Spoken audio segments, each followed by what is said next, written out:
السلام علیکم معزز ویورز، میں ہوں امجد خان لغاری اور آپ دیکھ رہے ہیں میرا یوٹیوب چینل پل پل نیوز۔ آج میں کچھ تازہ ترین خبروں کے ساتھ پیش ہوا ہوں، جس میں سابق چیف جسٹس جناب ثاقب نثار صاحب کے گھر پر دستی بم سے حملہ ہے۔ اسی طرح سے کاغذات نامزدگی جمع کروانے اور وصول کرنے والے جو پی ٹی آئی کے ممبران ہیں، ان سے دن دہاڑے کاغذات نامزدگی چھینے جا رہے ہیں۔ اس طرح سے نواز شریف صاحب کی جو نااہلی ہے تاحیات، اس کے اوپر بھی سماعت ہو رہی ہے۔ اس طرح سے الیکشن کو ہائی جیک کرنے کے لیے آر اوز اور ڈی آر اوز عدلیہ کے بجائے اے سی اور ڈی سی لگائے جا رہے ہیں۔ ان ساری چیزوں کی جو تفصیل ہے میں آج آپ کے سامنے پیش کرنے والا ہوں۔ اب اس سارے سینیریو کے بیک گراؤنڈ میں اگر آپ جائیں تو جب نواز شریف صاحب کے آنے کا ارادہ ہوا اور انہوں نے اپنی ڈیٹ اناؤنس کر دی کہ میں اس ڈیٹ کو واپس آ رہا ہوں، تو اس کے 2-3 دن بعد ہی ایک پریس کانفرنس کی گئی، جس میں محترم نواز شریف صاحب نے یہ کہا کہ میں ان لوگوں سے بدلہ لینا چاہتا ہوں جنہوں نے مجھے 2017 میں نااہل کروایا یا کیا۔ اس میں انہوں نے اس وقت کے جو آرمی چیف تھے جنرل قمر جاوید باجوہ صاحب، اس کا نام لیا، اور اس کے ساتھ جو عدلیہ میں جناب اس وقت چیف جسٹس آف پاکستان تھے جسٹس ثاقب نثار صاحب، ان کا نام لیا کہ میں ان سے تو ضرور بدلہ لوں گا۔ اور ایک سے تو وہ پہلے بدلہ لے چکے تھے جو احتساب عدالت کے جج تھے، جج ارشد ملک صاحب۔ ان کو تو پتہ نہیں کیا کیا گیا، ان کو کرونا انجیکٹ کیا گیا یا جو بھی ہے، وہ پہلے ہی اس دنیا سے جا چکے تھے۔ اب ہوا کیا ہے کہ اس کے بعد نواز شریف صاحب کی جو یہ بیان تھا اس پر بہت طنز ہوا، اور یہ کہا گیا کہ جو اس کو لانے والے ہیں انہی کے خلاف ہی وہ آج پھر سراپا احتجاج ہیں، اور پتہ نہیں ان کا مقصد کیا ہے۔ بہرحال نواز شریف صاحب نے یہ بیان اپنا واپس لیا اور کہا کہ ہم کسی سے بھی بدلہ نہیں لینا چاہتے، ہم ملک میں استحکام دیکھنا چاہتے ہیں۔ اس کے بعد وہ جب پاکستان آ گیا تو ان کا جو آپ نیوز دیکھتے ہیں، ان کی جو پریس کانفرنس دیکھتے ہیں، ان کے جو خطاب دیکھتے ہیں، جو وہ اکثر کارنر میٹنگ میں کرتے رہتے ہیں، اس میں ان کا غصہ کام نہیں ہوا۔ اور اس غصے کا انجام کیا نکلا ہے؟ کل 7-8 بجے کا واقعہ ہے شام کا، کہ جسٹس ثاقب نثار صاحب کی جو گھر ہے وہاں پر دستی بم سے حملہ ہوتا ہے۔ اس کی گراج میں کھڑی گاڑی مکمل طور پر تباہ ہو جاتی ہے، اور سیکورٹی پر مامور جو 2 پولیس کے نوجوان ہیں وہ زخمی ہو جاتے ہیں۔ اس کے بعد پولیس کی تحقیقات شروع ہو جاتی ہیں، ڈی ایس پی بھی آ جاتے ہیں، اے ایس پی بھی آ جاتے ہیں، پولیس کی بھائی نفری پہنچ جاتی ہے، بم ڈسپوزل اسکواڈ وہ بھی پہنچ جاتا ہے۔ لیکن دیکھنے کی بات یہ ہے کہ اس کا جو پیچھے محرک ہے وہ کون سا؟ اگر نواز شریف صاحب کی یہ ساری پرانی باتوں کو ذہن میں لایا جائے تو پتہ چلتا ہے کہ یہ جو واقعہ ہوا ہے اس کے تانے بانے نواز شریف صاحب کی سٹیٹمنٹ سے ملتے ہیں، جہاں تک میرا خیال ہے۔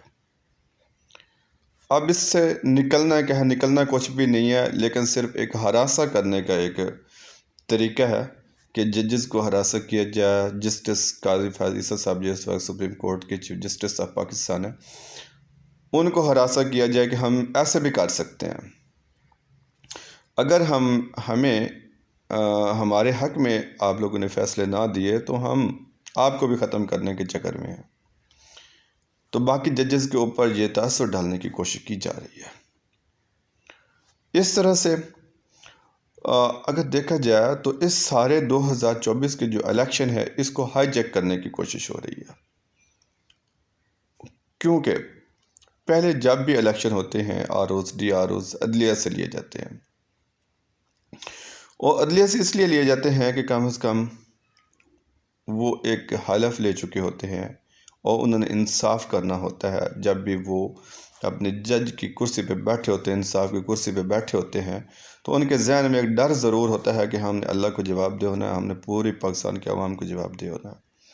اس کے لیے ان کا کسی سے کچھ لینا دینا نہیں ہوتا، اور ہم سمجھتے ہیں کہ ٹھیک ہے جی، ان کے جو ماتحت الیکشن ہوئے ہیں وہ فیئر ہوئے ہیں، اور انہوں نے اس میں دھاندلی کا کوئی جو عنصر ہے وہ شامل نہیں ہونے دیا.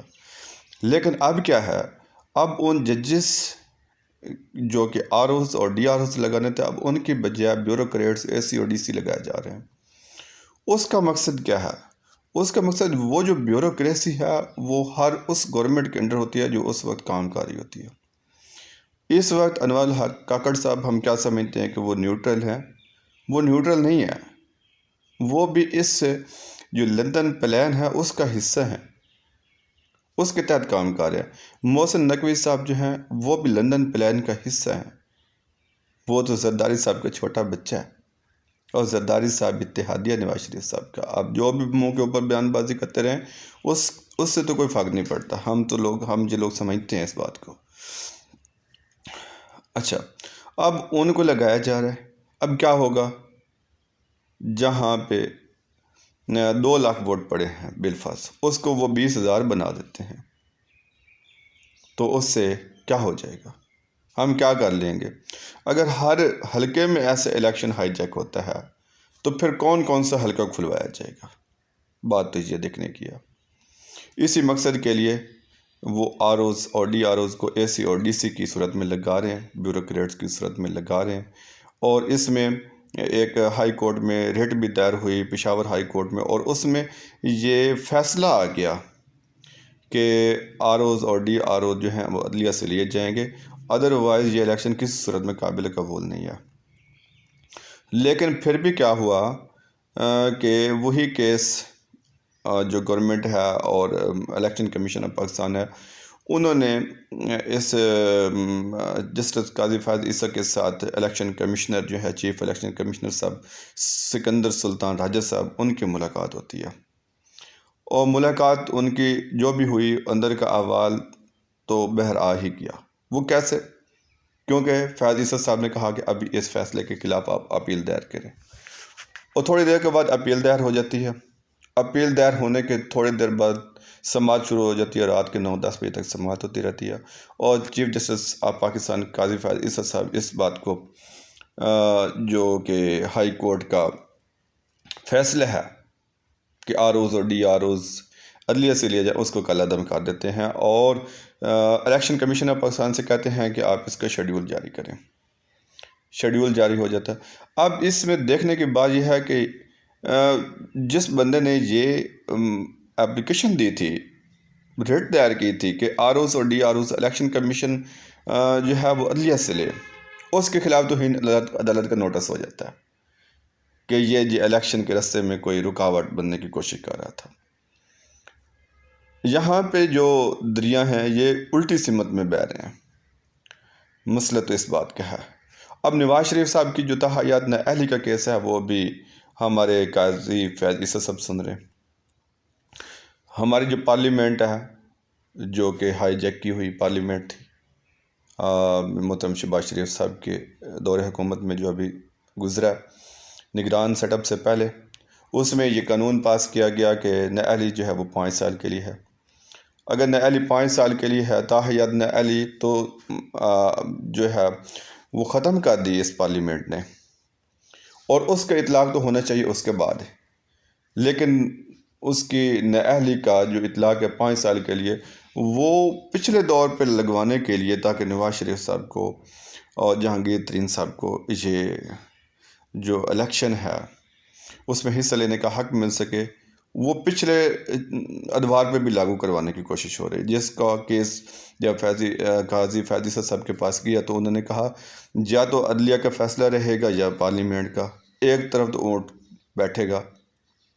اب وہی 7 رکنی لاجر بینچ بنا کر وہ اس کا کیس سن رہے ہیں، اور عین ممکن ہے کہ تھوڑے ہی دنوں میں یہ فیصلہ آ جائے کہ جی نواز شریف صاحب کی جو پارلیمنٹ میں جو بل پاس ہوا ہے 5 سال نااہلی ہوئی ہے، عدالت اس کو ایکسیپٹ کرتی ہے، اور اس طرح سے نواز شریف صاحب کی تو نااہلی بھی ختم ہو جائے گی، اور نواز شریف سے اب کی نااہلی ختم ہونے پر وہ الیکشن میں حصہ بھی لے لیں گے، اور جیسے یہ سارا الیکشن ہینڈل کرنے کی کوشش کی جا رہی ہے اس طرح سے تو وہ پرائم منسٹر بھی بن جائیں گے، لیکن اس کی اہمیت کیا ہوگی؟ اس کی اہمیت تو نہیں ہے، عوام بھی جانتی ہے، سب لوگ جانتے ہیں، یہ تو ایک دھکا لگا کر کسی کو اقتدار میں بٹھانے کی کوشش ہو رہی ہے۔ اور دوسری طرف دیکھا جائے تو نگران سیٹ اپ بھی یہی بات کر رہا ہے کہ ہم لیول پلینگ فیلڈ دے رہے ہیں، لیکن جو پی ٹی آئی کے ممبران ہیں ان کا یہ شکوہ آ رہا ہے کہ جب بھی ہم کاغذات نامزدگی وصول کرتے ہیں یا تو وہ ہمارے سے رستے میں چھین لیا جاتا ہے، یا رات کو ہمارے اوپر سٹرائک ہوتی ہے اور توڑ پھوڑ ہوتی ہے، کپڑے پھاڑے جاتے ہیں، جس طرح سے عثمان ڈار صاحب کی والدہ کے ساتھ ہوا، عثمان ڈار صاحب کے گھر میں جو واقعہ ہوا، تو یہ سارے جو سین ہیں یہ ہمارے سامنے آ رہے ہیں۔ لیکن اس طرح سے کیا ہوگا یار؟ اس طرح سے الیکشن میرے خیال میں ہائی جیک ہو نہیں سکتا، اور ہو بھی گیا ہے۔ نواز شریف صاحب اقتدار میں آئے گئے تو کتنے دن چلا لیں گے، گورنمنٹ 6 ماہ سے زیادہ نہیں چلے گی، اس کا فائدہ نہیں ہے، عوام کا پیسہ بھی ضائع ہو جائے گا۔ تو یہ بتانے کا مقصد تھا کہ اس چیز کو عوام سمجھے، عوام تو آلریڈی الحمدللہ سمجھ رہی ہے، جو بھی ہوگا اللہ کی طرف سے ہوگا، اچھا ہوگا، اس کو ہمیں ایکسیپٹ کرنا ہوگا، لیکن ہم یہ ضرور ذہن میں رکھیں کہ ایک لاٹھی اللہ کی ہے، وہ چل کے رہے گی، اور اس میں عمران صاحب جو ہیں، عمران خان صاحب، وہ اقتدار میں دوبارہ انشاءاللہ ضرور آئیں گے، ہم دیکھتے رہیں گے، آپ بھی دیکھیں، میں بھی دیکھتا ہوں۔ اور دوسری بات معزز سامعین، ڈیئر ویئرز، یہ ہے کہ اس چینل کو سبسکرائب کرنا ہے، اس میں ایک حصہ میں نے آپ کا رکھا ہوا ہے، جو بھی انکم آئے گی وہ آپ کے شیئر جو ہوگا وہ میں ایک آپ کے سر کے صدقے کے طور پر غریب لوگوں کو دے دوں گا۔ جی آپ سے میرا وعدہ ہے، اس لیے آپ نے سبسکرائب ضرور کرنا ہے۔ تھینک یو، اللہ نگہبان۔